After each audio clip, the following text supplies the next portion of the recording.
So finally, we come to our last diseases video.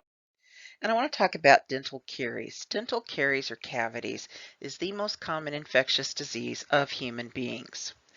This is literally the dissolution of the enamel of the tooth surface due to the metabolic actions of bacteria.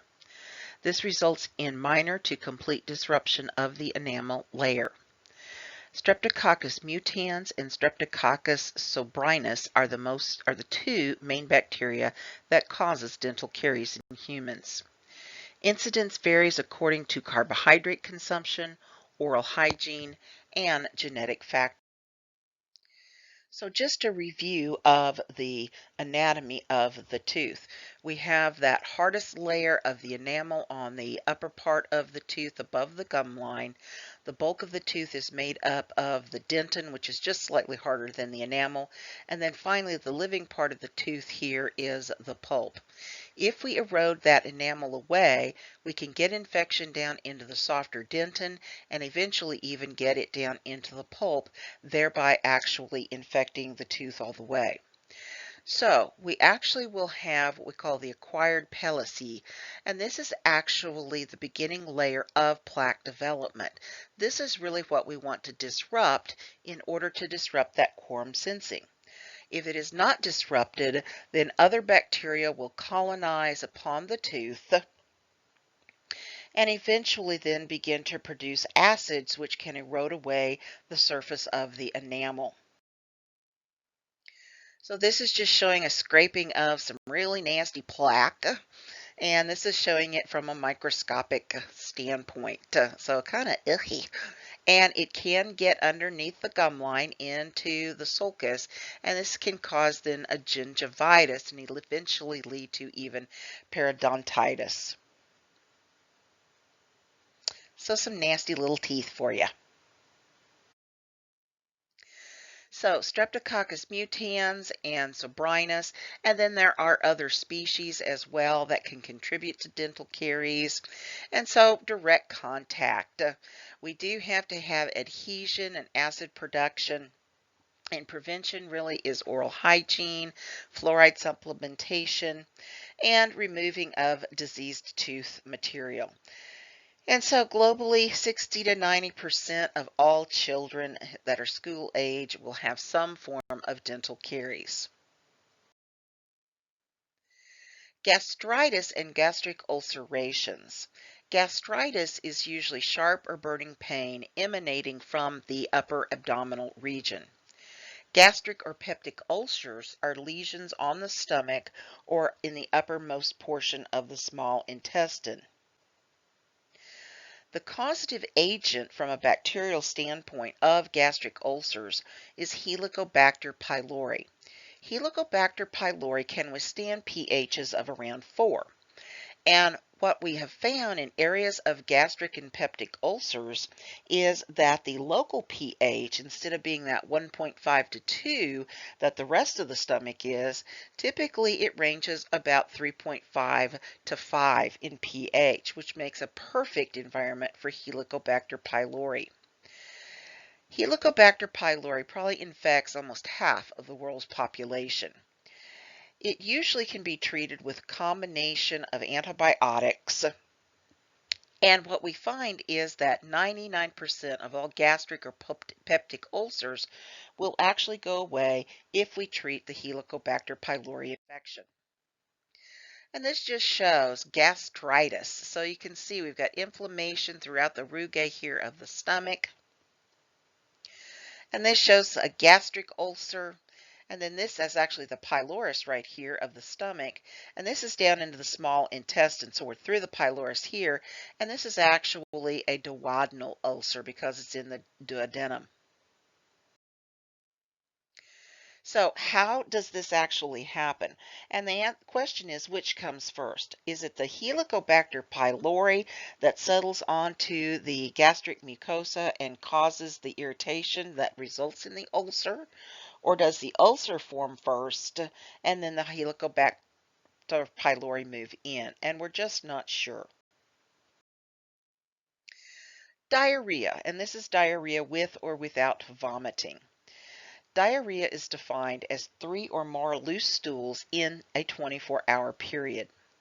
In the U.S., average of 1.2 to 1.9 cases per person per year of diarrhea actually occurs. 1/3 of those cases are transmitted by fecally contaminated food and or water. In tropical countries, children experience 10 episodes per year.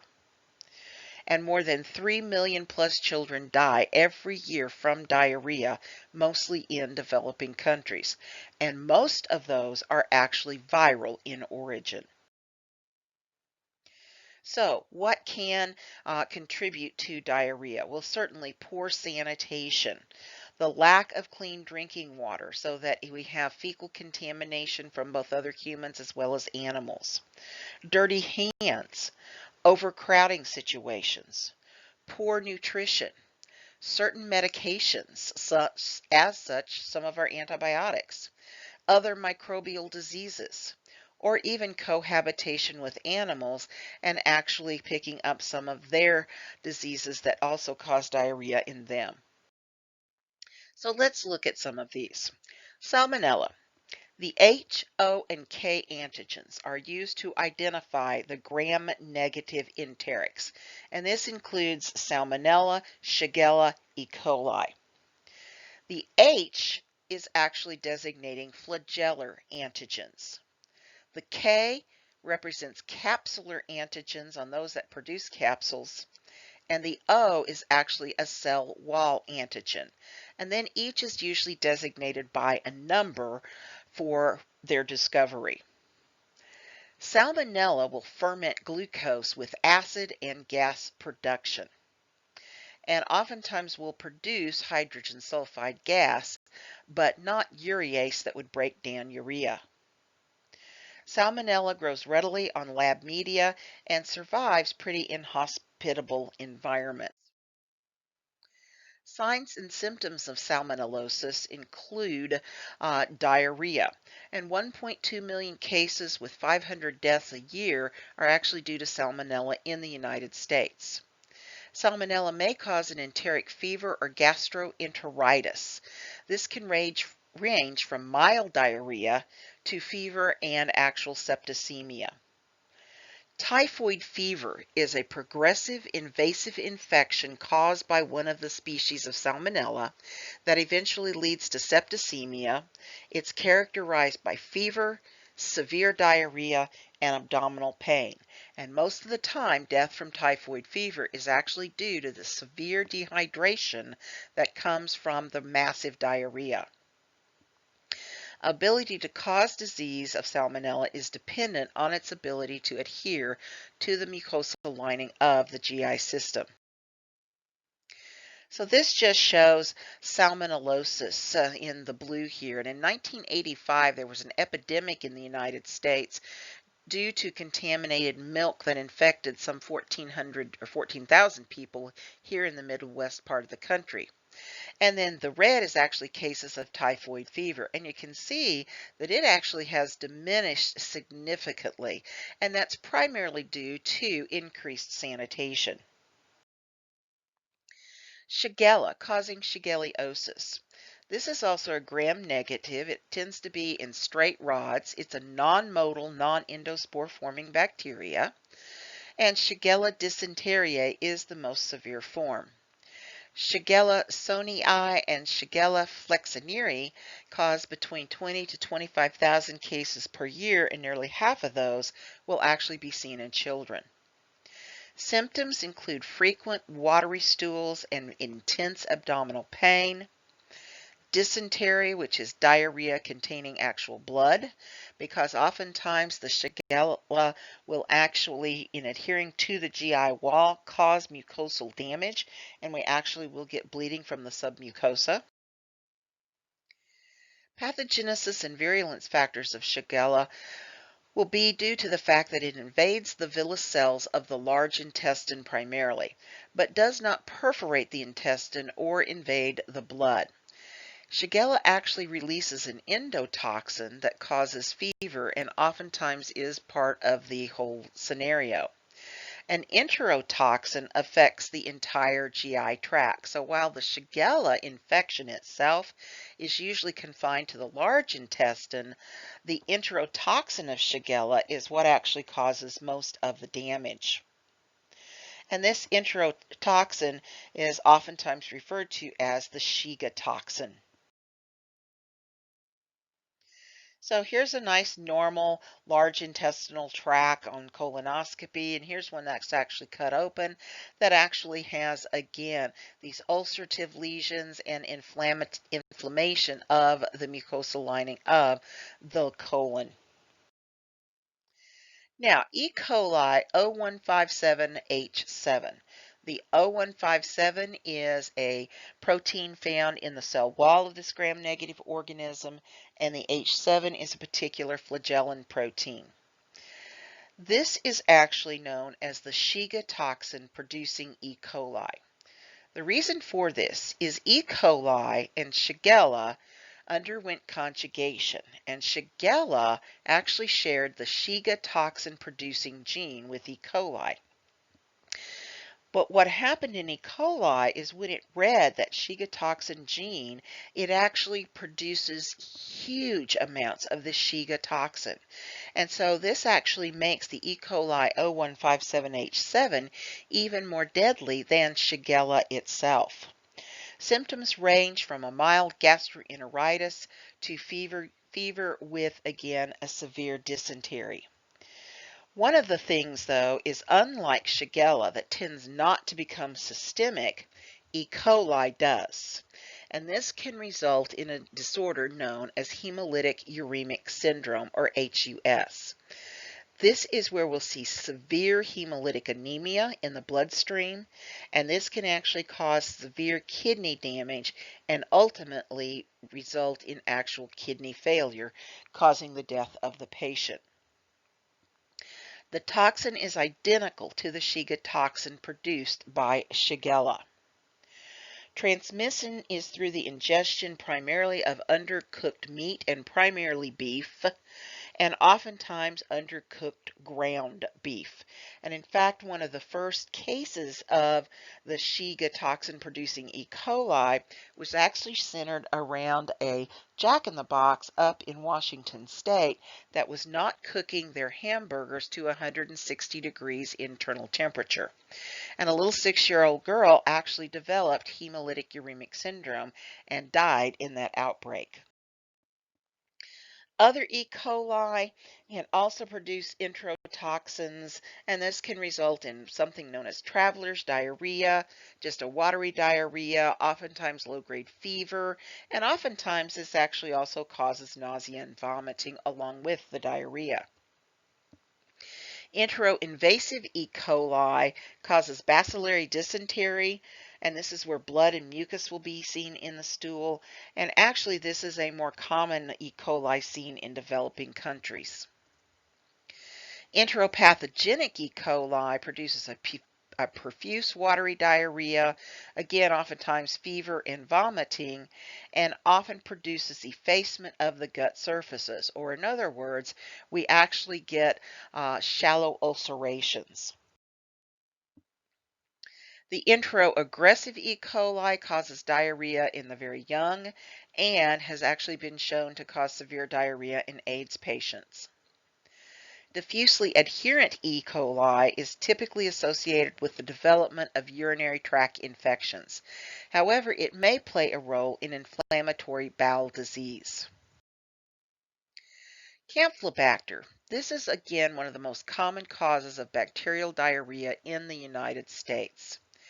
Campylobacter causes frequent watery stools, fever, oftentimes vomiting, and may even result in headaches. Oftentimes is also accompanied by severe abdominal pain. Symptoms of Campylobacter can actually last longer than 2 weeks, even though this is an acute disease. Campylobacter bacteria are slender, slightly curved, or even spiral gram-negative bacteria that have a polar flagella. It's primarily considered to be a bacillus. They are typically microaerophilic organisms, and so they don't mind living in the intestinal tract of us or animals because there's not a huge amount of oxygen within the large colon. And this just shows Campylobacter. So again, usually has a polar flagellum, may have a little bit of a curvature to it. But again, primarily is actually considered to be a rod. Now, Clostridium difficile or C. diff. Gram-positive endospore-forming rod, and it's actually found as part of the normal microbiome in the large intestine. But it's in such small numbers and kept in small numbers by other bacteria normally found in the gut that it usually doesn't cause any problems. It's oftentimes seen with antibiotic associated colitis. The giving of broad-spectrum antibiotics kills off the other microbiome, and this causes or allows Clostridium difficile then to overgrow. It actually causes something called a pseudomembranous colitis. So it's precipitated most often by therapy with broad-spectrum antibiotics for something else. But C. diff does actually produce enterotoxins A and B that will cause necrosis in the wall of the large intestine. Treatment is oftentimes stopping the broad spectrum antibiotics, certainly replacement of fluids, and sometimes using different antibiotics like vancomycin. Metronidazole has also been used as well, and fecal transplants can also be considered with C. diff. So here's our normal looking colon on a colonoscope, and then this is a C. diff, and you can again see ulcerations, and it kind of has this plaque. And I know this is kind of a fuzzy picture, but kind of forms this plaque-like structures and that can even occlude the lining or the diameter of the large intestine, and this is that pseudomembranous stuff.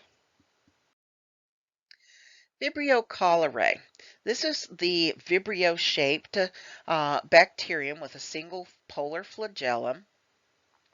Causes vomiting, copious watery feces, and sometimes referred to as rice water stool, because oftentimes it almost looks like just really watery rice.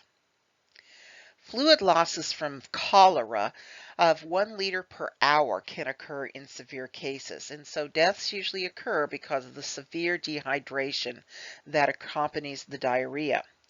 So this would result then in loss of blood volume, can cause acidosis, potassium depletion in the body, which would result in muscle cramps. Because of the severe loss of fluids out of the digestive system, we have severe thirst, flaccid dry skin, shrunken eyes, and eventually even we will see changes in the volume of the CSF that can lead to convulsions and even coma and eventually death. Hypotension, tachycardia, cyanosis, and shock will occur. 55 to 70% mortality rate with Vibrio cholerae. In undeveloped countries, that's probably actually higher because of lack of treatment facilities.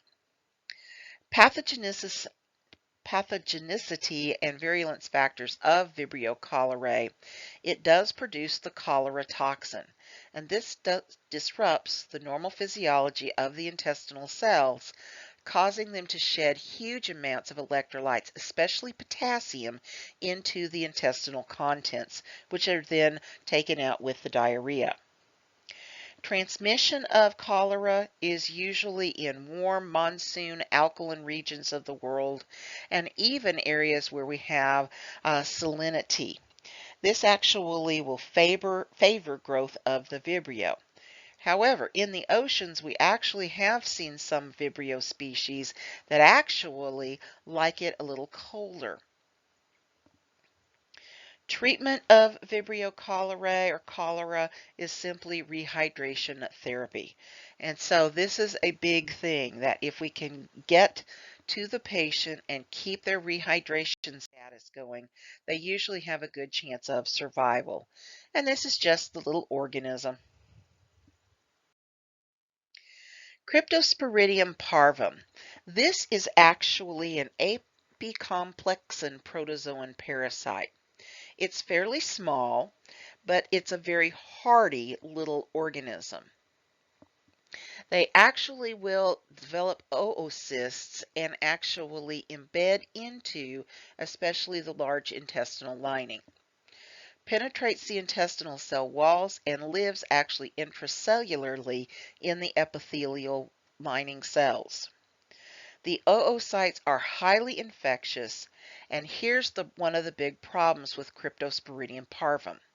The oocytes are extremely resistant to common chlorine treatment of water sources. Symptoms include headache. Oftentimes people will sweat. They'll have vomiting, severe abdominal cramping, and diarrhea. There have been many water parks and public pools that have had to have been permanently closed because someone went into the pool shedding the Cryptosporidium oocyte, and because they are resistant to the chlorine treatment, other people picked these up orally and actually were spread in that fashion. So outbreaks have been associated with swimming pools, water parks. Actually, Whitewater down in Branson several years ago had an outbreak of Cryptosporidium parvum, and they had to close the park and clean every surface of their park with full-strength bleach. So this is actually the merocyte, or the living organism, actually embedding into the mucosal wall. And this is the intestinal cell. So they'll actually enter the cell and live there and shed their eggs into the lumen of the gut. Rotavirus. Rotavirus is a double-stranded RNA carrying virus with both an inner and outer capsid. It's the primary cause of morbidity and mortality resulting from diarrhea around the world, and it is the #1 killer of children under the age of 5. There are 2 to 3 million cases per year, with over 700,000 hospitalizations every year in the United States. Transmission is by the fecal-oral route, and this includes fecally contaminated food, water, or even fomites. Children are treated with oral rehydration therapy, and there are a couple of vaccines that are currently available. And this is actually what the little virus looks like. So it has both an inner and outer capsid. So you're looking at the outer capsid here. Norovirus, and I love this little sign because, yeah, you often have vomiting and diarrhea, and often at the same time. It is one of the most common viral causes of foodborne illness in the United States. It's a fecal-oral transmission or contamination of food and water. Usually produces a profuse watery diarrhea with vomiting for approximately 3 to 5 days. It has a fairly low infectious dose. You only need 1 to about 20 of the noroviruses to actually cause disease. And this has also been associated with several outbreaks associated with certain cruise ships because they are contained. Oftentimes, if one person comes on the ship with norovirus, it actually winds up being fecally orally transmitted in some form or fashion, or foods that are brought onto the ship already have it, are already contaminated. And now we have a whole group of susceptible people eating from these food bars.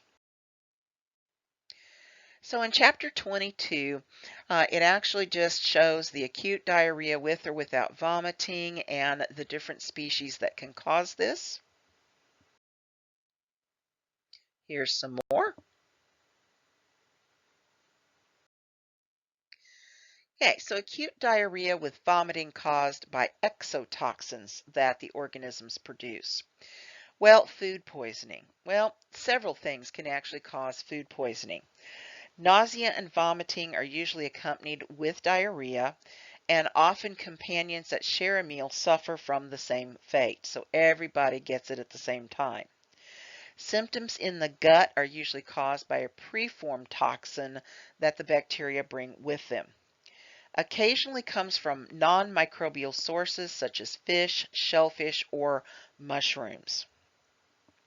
This is actually intoxication rather than infection. So it's not so much that you get the bacteria, it's the fact that you actually are ingesting the exotoxins. Staphylococcus aureus exotoxins is oftentimes associated with custards and sauces and creams, but also processed meats and anything that may have mayonnaise in it. Staphylococcus aureus thrives due to high salt tolerance. The enterotoxin is heat stable and actually then induces symptoms of cramping, nausea, vomiting, and diarrhea. So oftentimes things that have mayonnaise in them or eggs that have certainly sat out at warmer temperatures, the Staphylococcus aureus does very well in the warmer temperature and the higher salt, and they produce all of this exotoxin. So when you ingest that food, you're actually eating the exotoxin. Onset of Staphylococcus food poisoning usually is within a very short period of time, 1 to 6 hours, but oftentimes you're over it in 24 to 48 hours. It's usually self-limiting and antibiotics are rarely warranted. I actually had this one time. I'd eaten a piece of pizza that had been sitting out that I now know was contaminated with the enterotoxin, and I had eaten it, and within 30 minutes I was actually vomiting and having diarrhea. And I was actually working at a clinic at the time, and so my staff took me home, and I actually remember them putting a trash bucket between my knees because who was driving didn't want me to vomit in their car. But within about 36 hours, I was actually over it. The Bacillus cereus exotoxin, the Bacillus cereus is a gram-positive gram-positive spore former that lives in the soil. And the emetic form most oftenly is frequently tied to fried rice that has been cooked but then kept warm for long periods of time. The diarrheal form is associated with cooked meats or vegetables that have been held at warm temperatures over long periods of time. And typically with the diarrhea form, you get profuse watery diarrhea that again lasts somewhere to about 24 to 48 hours. And again, these are usually pretty well self-limiting. Now, the Clostridium perfringens exotoxin. Again, remember, Clostridium perfringens causes gas gangrene, but the exotoxin it produces can contaminate meat, fish, and vegetables and beans that have not been cooked properly.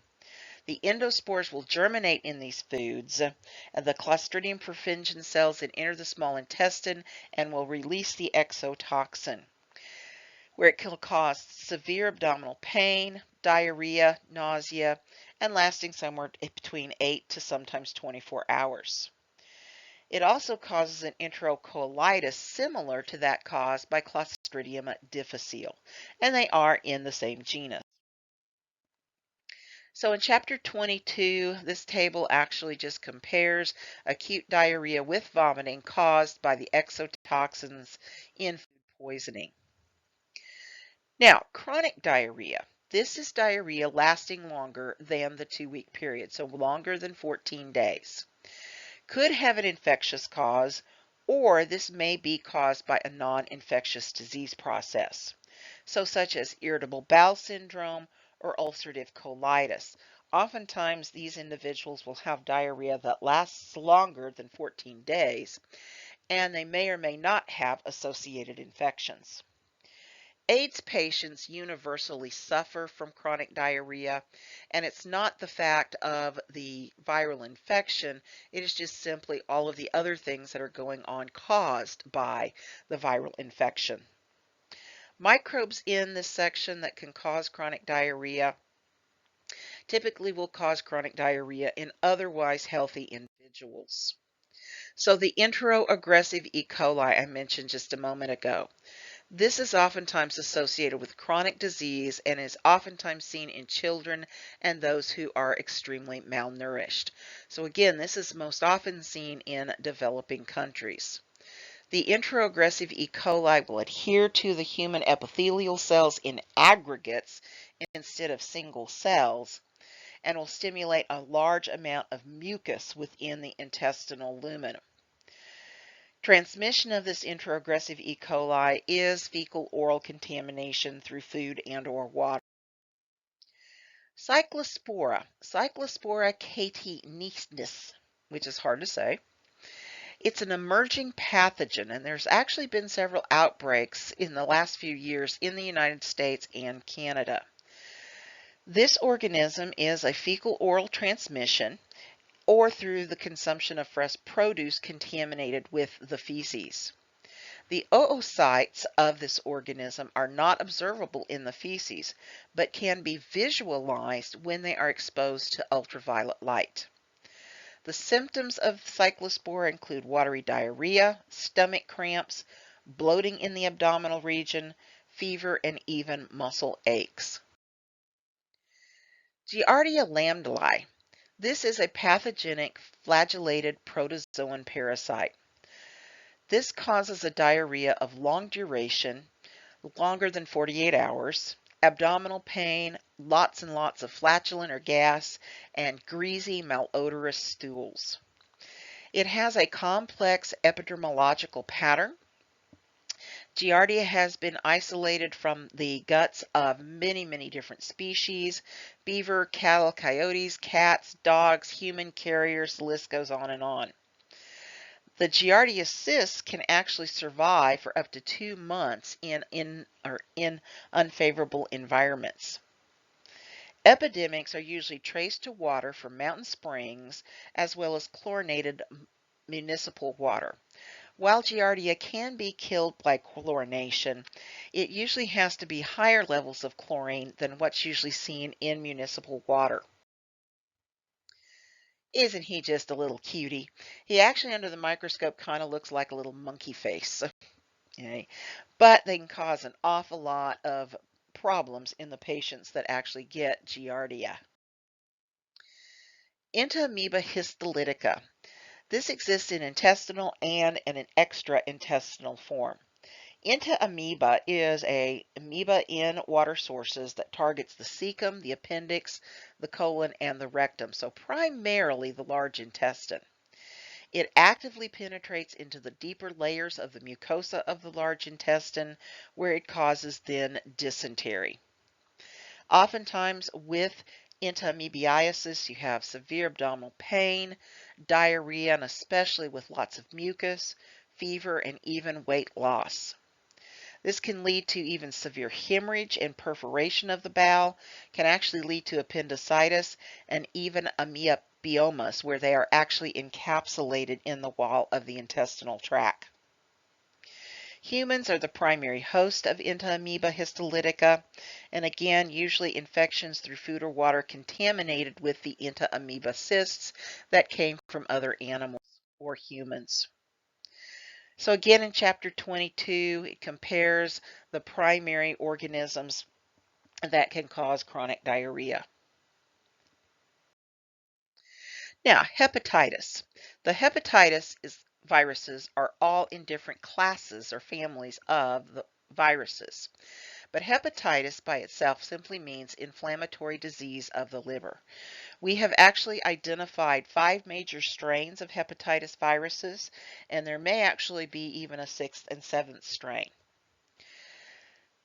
These viruses will actually cause necrosis of the hepatocytes in the liver. The response by mononuclear white blood cells will actually swell and disrupt the liver architecture, and this will result oftentimes in scarring of the liver. It interferes with the excretion of bile pigments and therefore causes bilirubin to accumulate in blood and tissues, and this results in the phenomena known as jaundice. So here we can see the whites of the eyes are yellow, even the skin has a yellowish hue, especially here in the nasal folds. And this is actually a cirrhotic liver, a liver that has undergone cirrhosis, and cirrhosis is just scarring of the liver. Hepatitis A, this is the foodborne virus.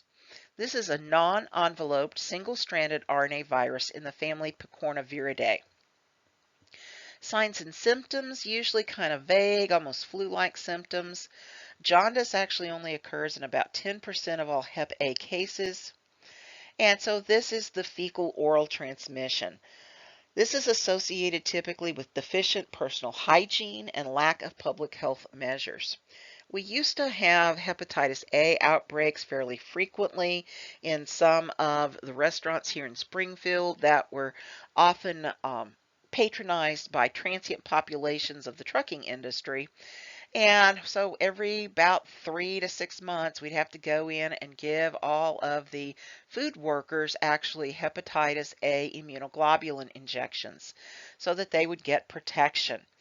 And so we haven't had an outbreak in quite a while, even though we did have a Hep A potential outbreak down at the Red Robin restaurant in South Glenstone a few years ago, because we actually had a server that had hepatitis A. But as long as the server was washing his hands and not putting his fingers in the patron's food, they were actually probably okay.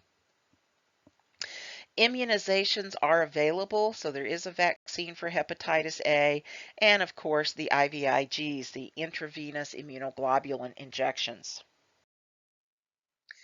Hepatitis B is an envelope DNA virus in the Hepadnaviridae family.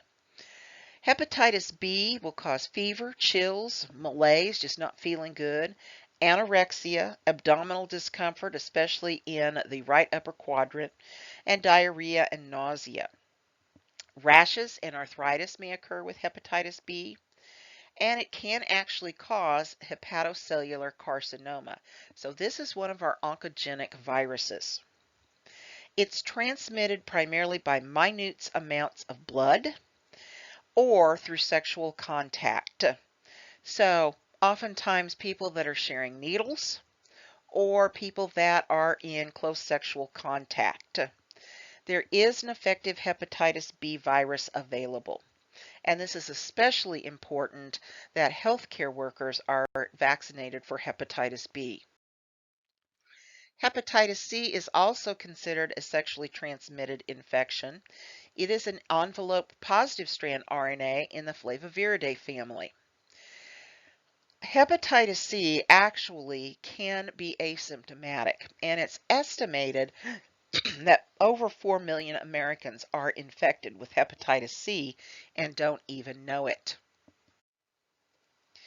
Signs and symptoms of Hep C are similar to hepatitis B. In fact, sometimes it's very difficult to distinguish between the two just looking at signs and symptoms. But more than not, 75 to 85% of all cases remain infected indefinitely and show no clinical signs. Transmission and epidemiology, blood transfusion, so again, needle sharing, and sexual contact. There is no current vaccine available for hepatitis C. However, there are a number of treatments and some new ones that are actually coming out, including pegylated interferon, ribavirin, protease inhibitors, and polymerase inhibiting drugs. Now, there is also a hepatitis D and hepatitis E, and hepatitis E is actually not fecal orally transmitted, nor is D, but we don't see D or E in the United States, and actually fairly rare cases throughout throughout other parts of the world. So we're not going to talk about those. And this is out of chapter 22. So helminths can actually have several ways in which they operate. If they are of a cycle A nature, the eggs are ingested usually through a fecal oral contamination. The larvae hatch in the intestine and enter the tissues. But in cycle A, the worm will develop in the intestine and the eggs will be released with the feces into the environment. The eggs then are ingested by a new host and hatch in the intestinal tract. In cycle B, the worms mature in the intestine, eggs are released with the feces, the larvae hatch and development in the environment. The infection then occurs through the larvae entering through the skin, either through intact skin directly, as hookworms can do, or through skin that has somehow been damaged. If you're a cycle C helminth, the adult matures in the human intestine, eggs are released with the feces into the environment, and the eggs are eaten usually by some other intermediate host, such as grazing animals, where the larvae forms then insist in the tissues, and then the human will eat the animal flesh and become reinfected. In cycle D, eggs are released with the feces. Humans are infected through ingestion or direct penetration of the larvae phase. So in other words, they either can go through direct or damaged skin or be picked up by the fecal oral transmission. So let's look at a few of these worms. So, Enterobus vermicularis is the common pinworm. This is the most common worm disease of children in temperate zones. So many children and even adults can get these. One of the classic signs of pinworm infestation is the fact that when the females are ready to lay the eggs, they will migrate down to the anal opening so that they make sure that the eggs will go out with the next defecation. And as these little tiny worms are crawling around the anal region, they actually cause intense itching. And so oftentimes, since this is primarily seen more in children, these female worms will come down to the anal opening when the patient is quiet, like during sleep. And if your butt is itching, what are you going to do? Well, you're actually going to scratch it.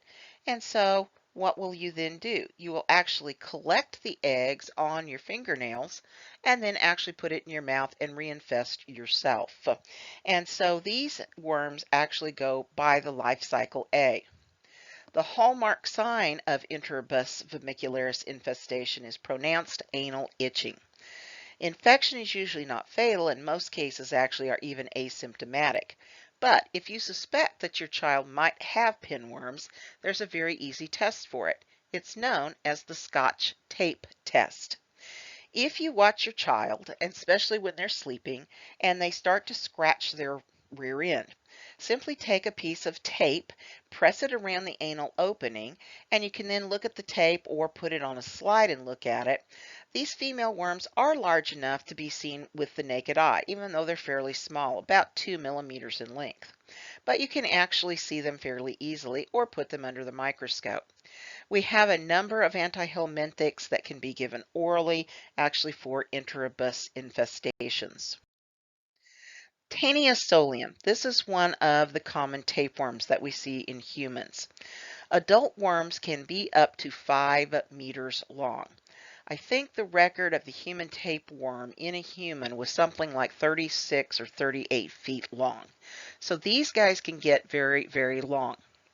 They're distributed worldwide, but are concentrated in areas where humans live in close proximity to pigs or eat undercooked pork. And in fact, Taenia solium is known as the pork tapeworm. They adhere to the life cycle C. Symptoms of the tapeworm are usually asymptomatic. The only thing that we'll see oftentimes is the proglottids that have broken off the distal end of the worm that are nothing more now than egg packets will be seen in the stool. Sometimes they can cause vague abdominal pain or even nausea just because of them taking up space in the intestinal tract. They also are taking their nutrient from the person's nutrient stream, so sometimes one of the major symptoms of tapeworm infestation is actually weight loss. However, this is not a good diet aid. So this is just showing a small teniosolium here, and those are the proglottids. This is where the scolex and the hooks will be located here in the head region. And those are the suckers that will be taking in the nutrients. And these are the hooks that will hook into the wall of the intestinal tract and just hang on. Here's the proglottids actually showing both the ovaries and testes. So the tapeworms, remember, are hermaphroditic. And this is actually a tapeworm egg. And it has a nice outer coat on it that's nice and thick. And also what tells me that this is a tapeworm egg is you'll see these little spikes here. Those are actually going to become these hooks. And so this is actually just really the head portion, or that will develop into the head portion. And the proglottids will actually grow from that. Diphyllobothrium latium is also a tapeworm, and this is an intermediate fish tapeworm. So this can be transmitted to humans by eating fish, and oftentimes in undercooked or non-cooked fish, so sushi and sashimi. Also transmitted in undercooked or smoked trout, perch, pike. It's very common around the Great Lakes area, in Alaska, and in the Canadian lake regions. Symptoms same with other tapeworms, abdominal discomfort or nausea, occasionally can have anemia. And so these are the two primary tapeworms that we see in human is the pork tapeworm and the fish tapeworm. There is also a beef tapeworm that we can actually be an intermediate host in, as well as a human tapeworm that's fairly rare. And then also showing Trichuris trichura, which is the whipworm. I didn't talk about this one. We don't see a lot of this in humans. This is primarily more in animals and primarily in canid species. So Ascaris lumbricoides, this is the round, giant roundworm, intestinal roundworm. And we find it in many different species. The larvae and adult stages can be found in the human, with the embryonic eggs being expelled in the feces and picked up by another susceptible host. Now, while the adult stage stays in the intestinal tract, it is the larvae stage that can cause issues. The larvae sometimes penetrate the intestinal wall and enter lymphatic capillaries or blood capillaries, and then are swept through the heart and arrive at capillaries in the lungs. Here, they actually will undergo several larvae stages and migrate up through the respiratory tree to the glottis, where they are swallowed and return to the small intestine to become the adult stage. As they, though, are migrating extra-intestinally, sometimes these larvae can be swept into other areas of the body, such as the eye, where they call something called larvae ocular migrans. In other words, the larvae have migrated to the eye. Or visceral larvae migrans, where they can go into other tissues. Here they will never develop into the adult stage, but they can cause damage as they are migrating through the tissues. There have been a few cases actually of roundworm larvae actually migrating to the brain and causing then lesions within the brain that resulted in death. And these primarily have occurred in children. So this just shows some roundworms here preserved in a jar. They are dioecious, meaning that we have both a female, which is a little larger, and the male. And sometimes the worm burden can become very, very high, meaning that you have lots and lots of adults in the intestinal lumen, and they can even cause impaction. And this is actually the Ascaris lumbricoides roundworm egg. Nectar americanus and Ancylostoma duodenalis are two of the hookworms that we see in humans. Nectar americanus is endemic to the New World or North and South America, while Ancylostoma duodenale are endemic in the Old World, primarily Europe and Asia. They hatch outside the body from the egg and infect by penetrating the skin, so they follow the life cycle B. Typically, what they find or will cause is a localized dermatitis where they have entered the skin. And so sometimes this is known as ground itch. And this is very common in areas where the soil is actually full of hookworm larvae from the eggs that have been shed by animals and or humans. Pneumonia and eosinophilia can result by the transit of these worms to the lungs. Heavy worm burdens in the intestine can also cause nausea, vomiting, cramps, even bloody diarrhea, and anemia. The reason that the Necator and ancylostoma can cause bloody diarrhea and anemia is because these actually do take a blood meal from the wall of the intestinal tract, but they're not happy just sitting in one spot. They tend to graze over large areas, and so they can cause a lot of small little ulcerations throughout the intestinal lining. And this is the reason why. They have these nice little teeth, basically, that they can actually clamp down. They actually will take a little chunk of the intestinal mucosa inside their, quote, mouth here and actually penetrate and suck the blood. They're not a very large worm, as you can see here by the matchstick, but they can actually cause a lot of damage. And we do see these in many different species. And this is actually a hookworm egg packet. And this is probably Necator americanus more than the ancylostoma. I've seen lots of these in patients of mine. So again, chapter 22, it talks about the intestinal distress accompanied with these worms. Now, just a word about Fasciola hepatica. This is the common liver fluke that's found in sheep, cattle, goats, other animals, and including humans. Outbreaks typically are associated in humans with eating wild watercress that have been contaminated by the eggs and larvae of fecally contamination from the animals. The Fasciola hepatica has a very complex life cycle, but the mammal is the definitive host, and the liver is where this fluke lives. So symptoms can include vomiting, diarrhea, hepatomegaly or enlargement of the liver, bile obstruction of infected with large numbers of these flukes. And this is actually what the fluke looks like. It again is a hermaphrodite having both ovaries and testes. It has a somewhat primitive digestive glandular system with an oral sucker and an anal opening. And that's what the little sucker looks like in the cut liver. So this is liver here, and this is actually one of these guys that got cut in half. So the other half is somewhere in the liver here that's been cut. But here's an intact Fasciola hepatica.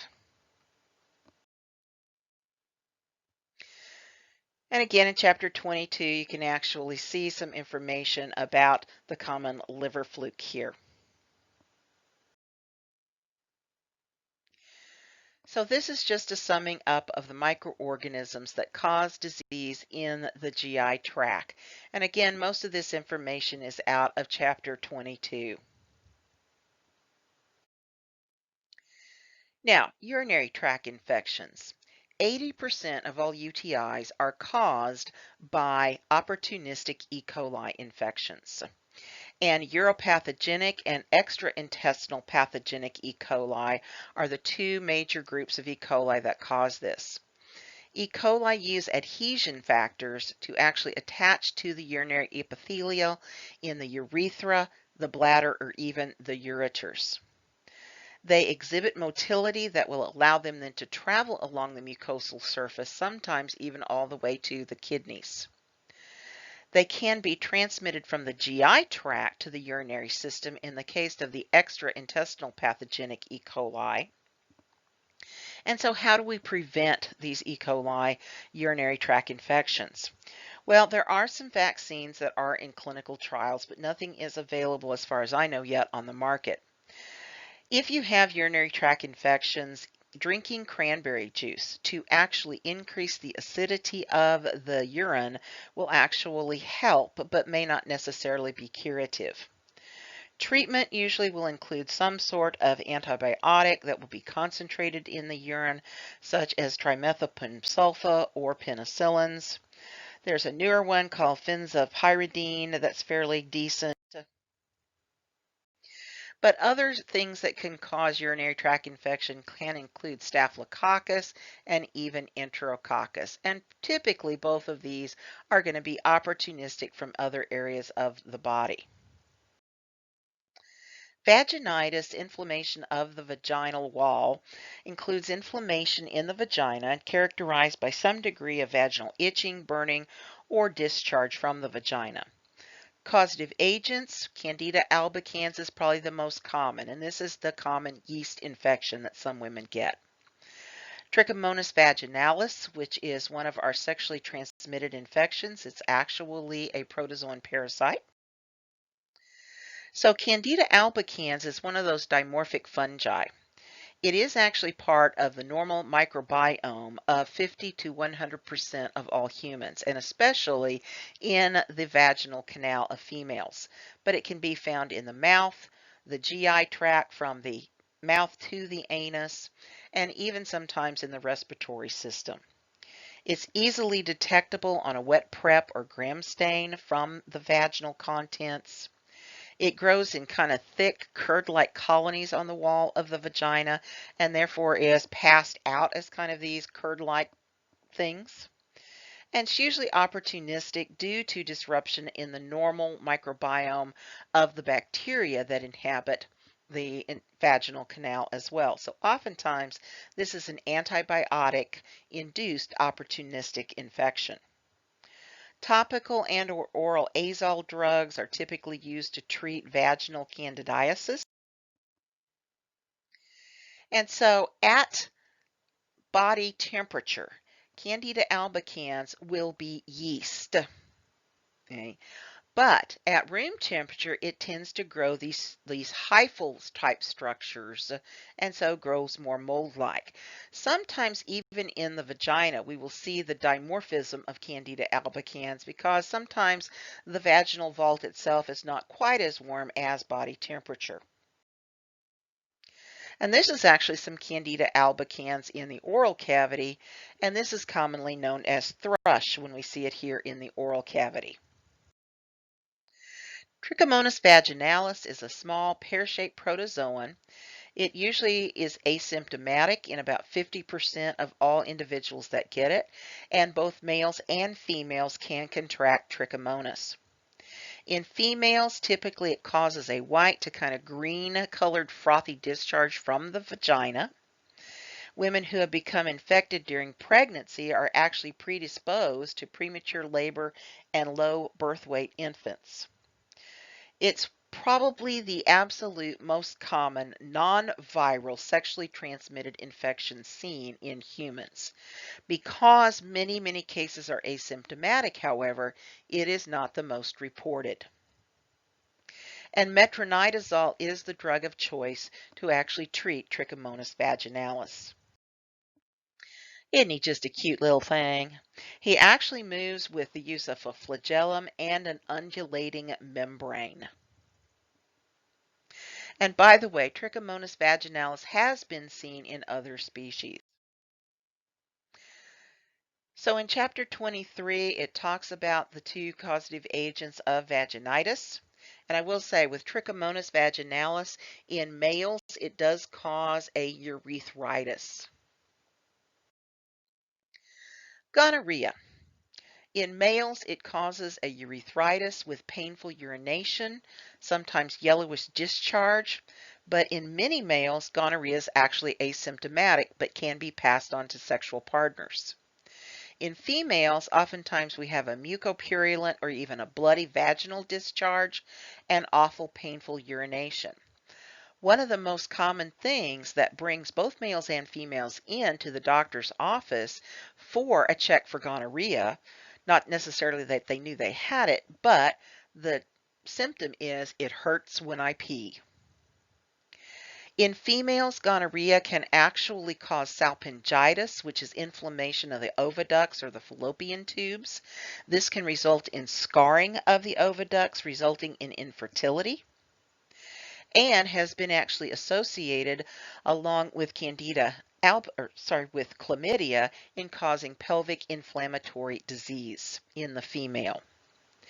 Children born to gynococcal carriers can be infected, especially in the eyes, causing a neonatal gynococcal ocular infection as they pass through the birth canal. So if we know that mom has gonorrhea, we oftentimes will opt for a C-section.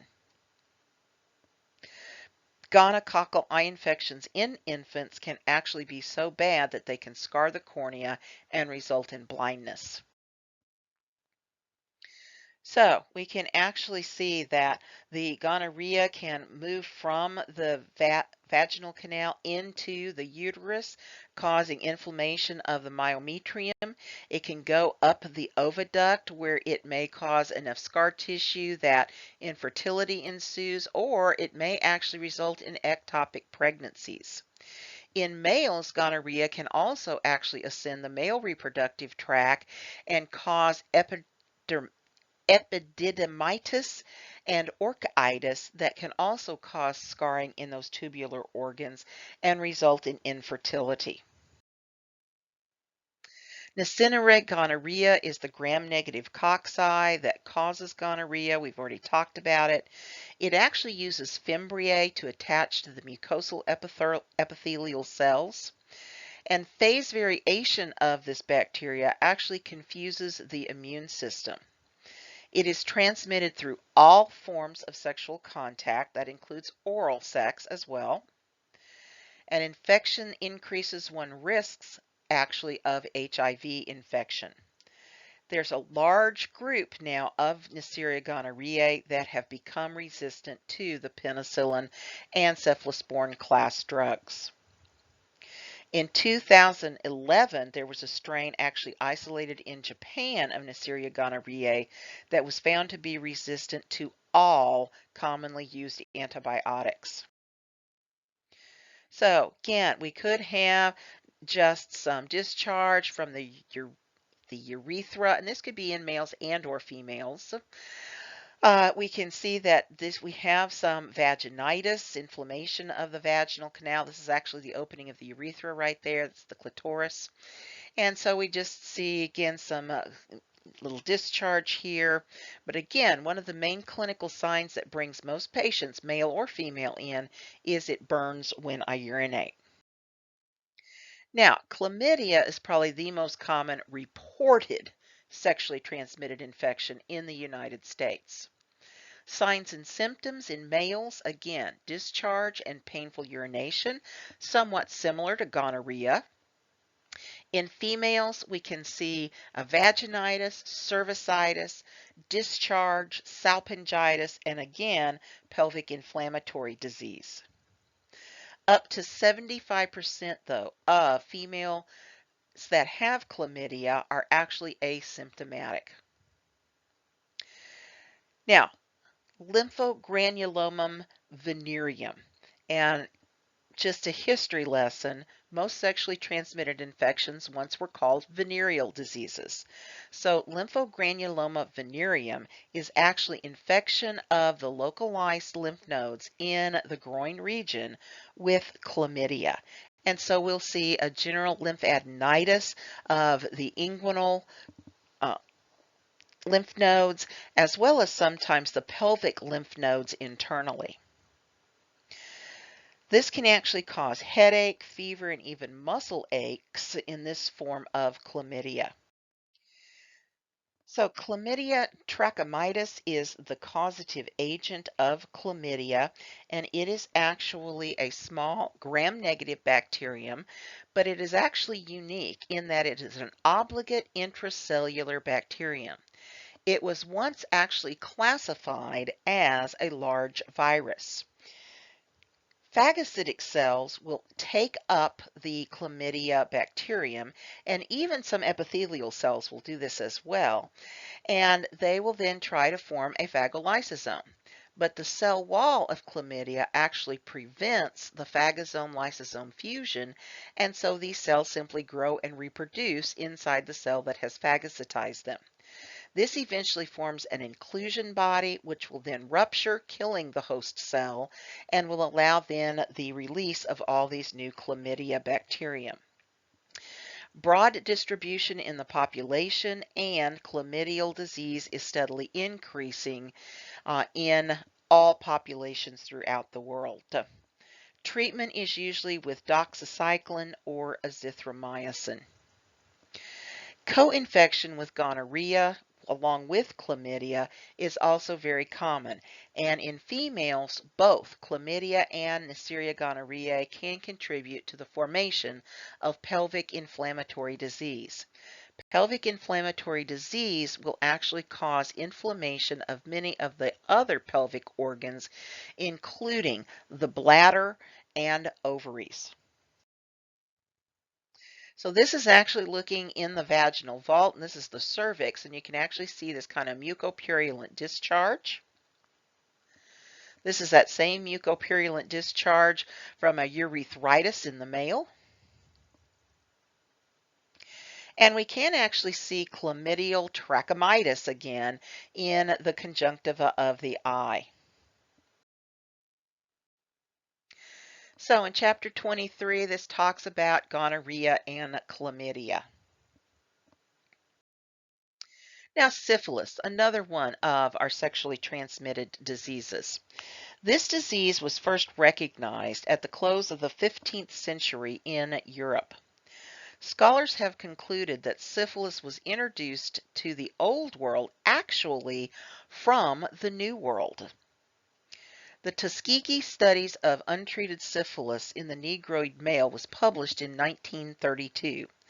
Scientists unethically studied the natural progression of the disease in patients without treating the subjects, and that was certainly unethical in a lot of reasons. Syphilis is caused by the Treponema pallidum bacterium, which is a spirochete organism. It has actually three phases of disease. Primary syphilis is where we'll see the formation of the canker. The canker is usually a shallow to relatively deep ulceration seen in the mucosa or epithelium of the genitalia, and this can be in the male and or female. So here we see it on the prepuce of the penis. We also can see this on the the labia majora and labia minora in the female. Oftentimes these cankers, while they can be painful, will clear up on their own.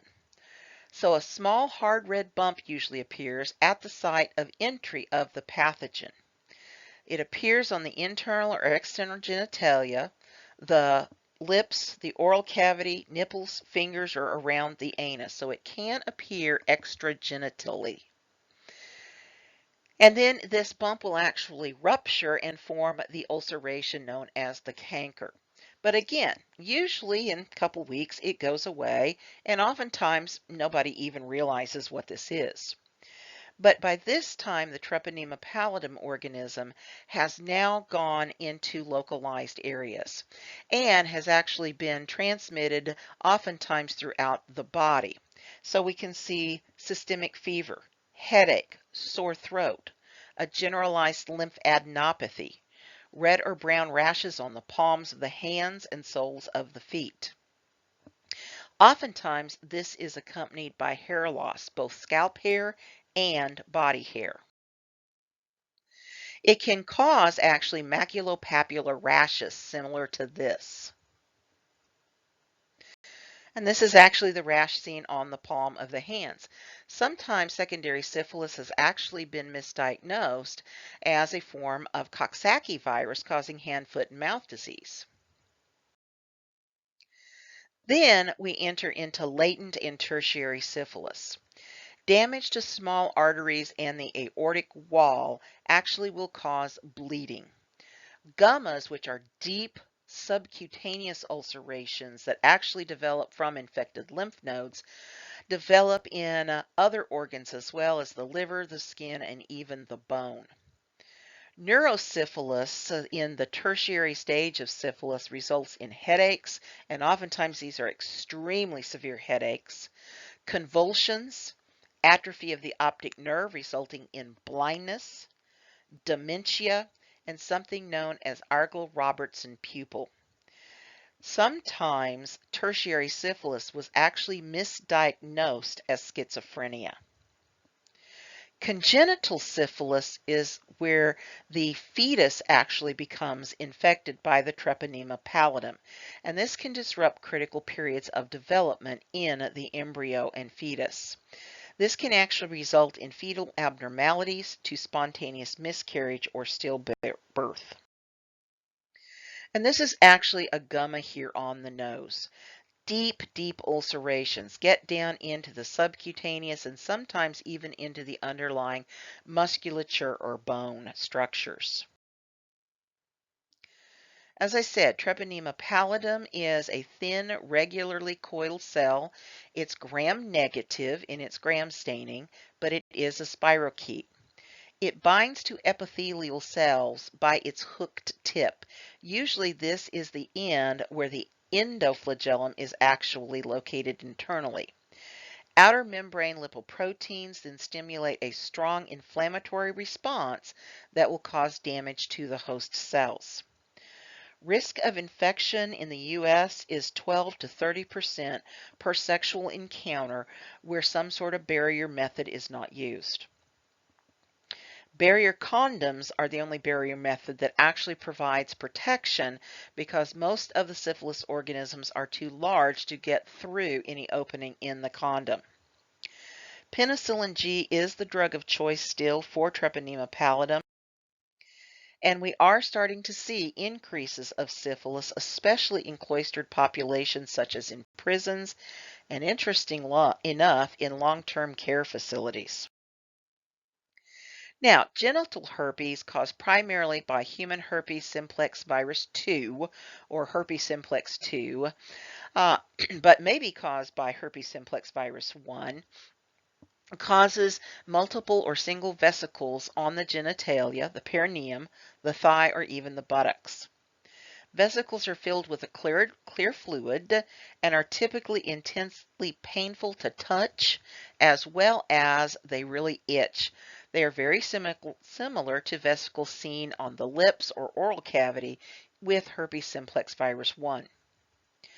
Recurrent episodes of the lesions occur because both simplex 1 and 2 become latent in the tissues that they have infected.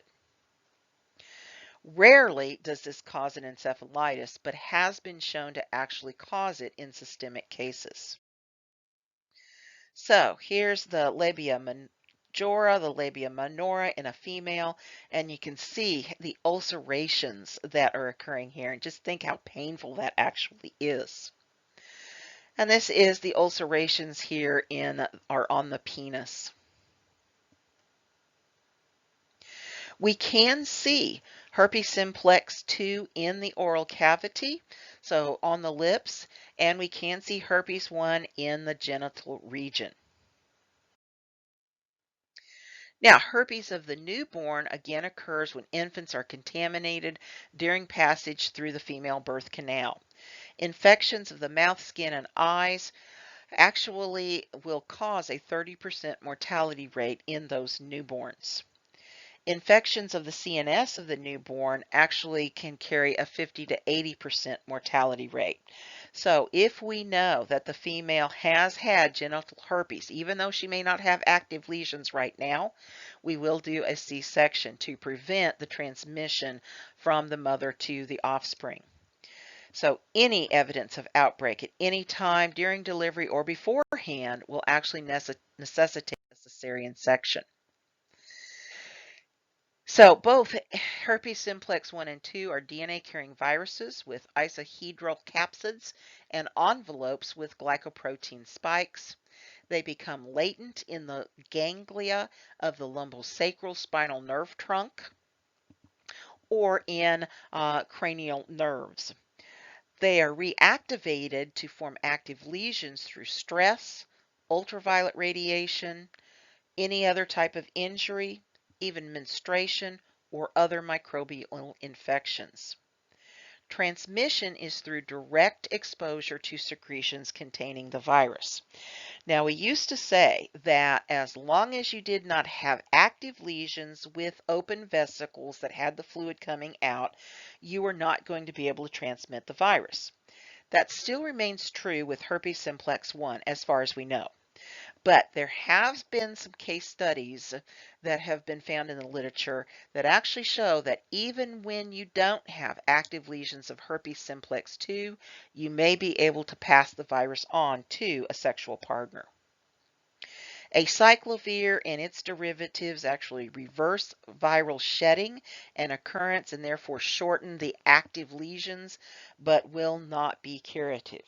So once you have herpes simplex, you're always going to have herpes simplex.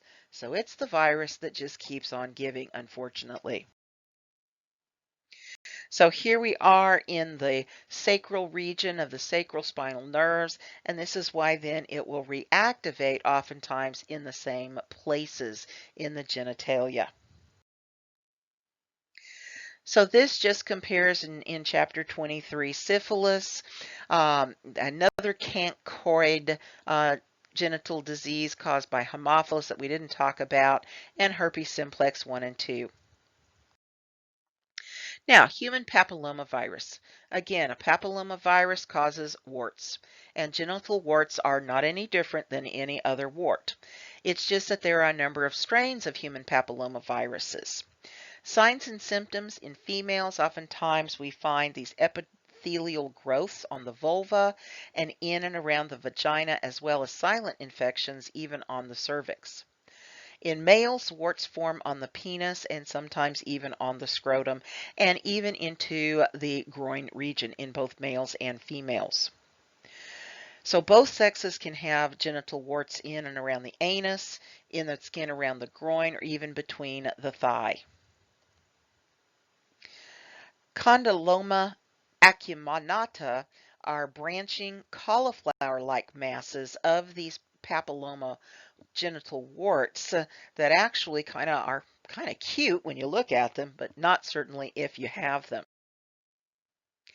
Now, we do know that papillomavirus, at least some strains of the papillomavirus, are oncogenic and have been associated with cervical cancer in females. 4,000 women die each year of cervical cancer, and the majority of those cervical cancers also have a concurrent HPV infection. Now, does that mean that if you have HPV, you will get cervical cancer? Well, no. And if you don't have HPV, you won't actually develop cervical cancer? And again, the answer is no. There is a link between oral sexual activity and human papillomavirus and the increased risk of certain throat cancers as well. Males can get genitourinary tract cancer also from HPV infections. And so that is why now we recommend that both sexes be vaccinated for human papillomavirus. Also, because the males can be carriers of the human papillomavirus, that is another reason that we actually will vaccinate males. So the causative agent is this non-envelope DNA-carrying virus in the Papaviridae family.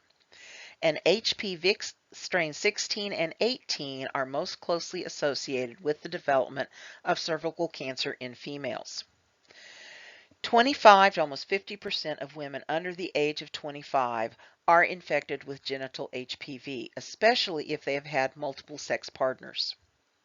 The CDC estimates that 50% of sexually active adults will become infected with one of the HPVs in their lifetime.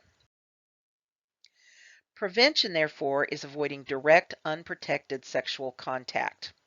Vaccines are recommended for both males and females starting around the age of 11. Gardasil protects against HPV strains 6, 11, 16, and 18. Cervarix protects against only 16 and 18. Women should be screened via pap smear by age 21 or within 3 years of their first sexual encounter. Pap smears are now only recommended by medical facilities every 3 years as long as you do not have an HPV infection. If you do, they will continue to be recommended yearly. And this picture is actually showing the condylomas here on the foreskin of the penis. And this is the condylomas forming on the labia minora and majora in the female. Musculocontagious contagiosum is a unclassified virus in the Poxviridae family. It also can cause growth or wart-like growth on the mucosal membranes or the skin in the genital area. Typically, however, they tend to be flat or slightly pedestal-shaped like this. The disease can be more serious in immune-compromised individuals. And transmissions are usually through fomites or through auto-inoculation. So again, in chapter 23, it looks at both human papillomavirus and musculum contagiosum. So, found some statistics here of sexually transmitted infections in the United States.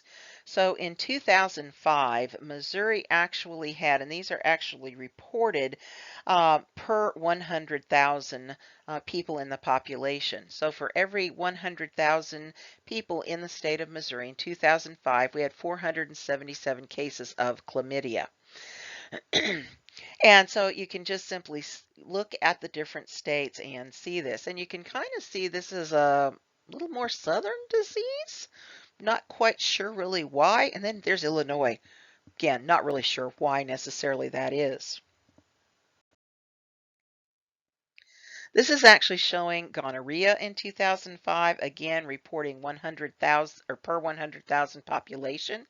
So in Missouri, we had 148 cases of gonorrhea per 100,000 people in 2015. And primary and secondary syphilis in 2015. And so we had 5.1 cases per 100,000 of the population of primary and secondary syphilis in Missouri. Now, genital warts, papillomaviruses, this is actually looking at office visits, initial office visits to physicians for genital warts from 1966 to 2014. And you can see that there's been a pretty steady rise of this. I don't have the latest data as to see whether or not our papilloma vaccines actually are causing a decrease or not, but we can probably look that up on the CDC website. Genital herpes simplex, the genital herpes 2 primarily, and through in the same time period, again, we're seeing a general overall rise of genital herpes simplex 2. And Trichomonas vaginalis. It actually has stayed pretty steady over those years that were looked at. However, other vaginal infections actually have increased significantly, especially in the 1980s, and have remained kind of steady state from that point on. So summing up, the microorganisms that cause disease in the genitourinary tract, and again, most of this is out of chapter 23, if you want to look and see more about these diseases. And this is the last of our disease chapters. And so, thank goodness, this is finally the last lecture.